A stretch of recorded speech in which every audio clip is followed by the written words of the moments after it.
It was July 13th, 1977. New York was at the beginning of what would become a brutal 10-day heat wave where temperatures were daily over 100. Con Ed says the blackout was triggered when severe lightning knocked out transmission lines that connected Indian Point, the state's main power grid, to the city.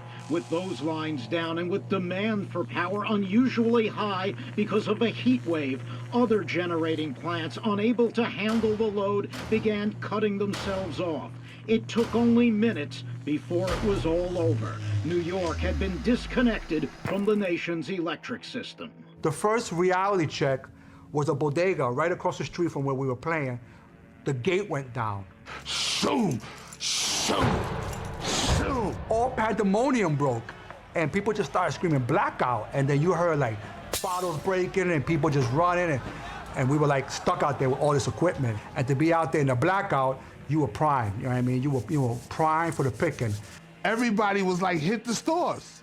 And it was like, hit the stores. And everybody just started running all at once.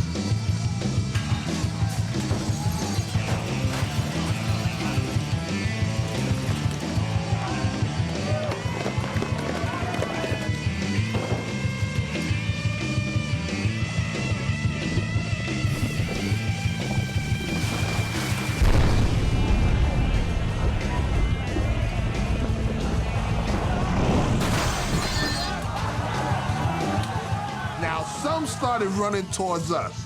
Me and Wiz, we had other ideas, okay? We pull out the guns, we like, no, run that way, okay? Don't run this way, run that way. Wiz stayed with the equipment, and I proceeded around the corner because there was an electronics store, the sound room, and they had DJ equipment in there. And this is my first time admitting this, telling this story, but yes, I did sneak in there, help crash the gate down, and crawl in and pull out a Clubman 2 mixer. But like I said, you couldn't just say, I'm gonna be a DJ. You needed equipment. And that's all I really, wanted. I wasn't trying to loot, everything I could find. Before that blackout, we had literally just maybe 4 or 5 legitimate DJ crews. The next day, the very next day, it sprung this whole revolution of DJs. That was a huge spark and a huge contribution to the hip-hop culture. The rest of the city had other things on their mind. Supermarkets, department stores, banks, check cashing places, jewelry stores, everything.